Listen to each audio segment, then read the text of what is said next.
జూబ్లీహిల్స్ ప్రజలు స్పష్టమైన తీర్పునిచ్చారన్నారు మంత్రి జూపల్లి కృష్ణారావు. ఈ ఎన్నికల ఫలితం బీఆర్ఎస్ నేతలకు చెంపపెట్టులాంటిదన్నారు. ఈ ఎన్నికలు కాంగ్రెస్ పాలనకు రెఫరెండం అని చెప్పారు. ఇప్పుడు తన ముఖాన్ని ఎక్కడ పెట్టుకుంటారని జూపల్లి విమర్శించారు. ఎక్కడైనా అసత్య ఆరోపణలు మానుకుని అభివృద్ధికి సహకరించాలన్నారు మంత్రి జూపల్లి. జూబ్లీహిల్స్ ఉప ఎన్నిక ప్రజలు స్పష్టమైనటువంటి ఖచ్చితమైన నిర్ణయాన్ని ఇవ్వడం జరిగింది.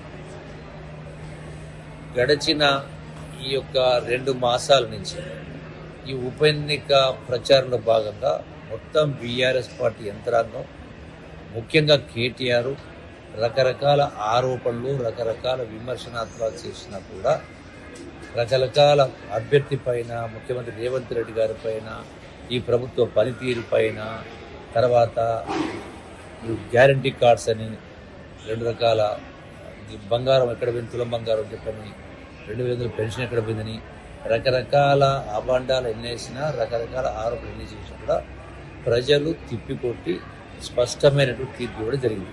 కేటీఆర్ ఈ యొక్క ప్రచారంలో భాగంగా ఈ తీర్పు రెఫరెండం అన్నాడు.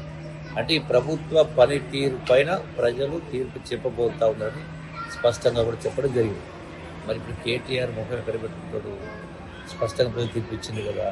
అంటే గడచిన మీ 10 సంవత్సరాల దుష్ట పరిపాలనను ఇంకా ప్రజలు మర్చిపోలేదు.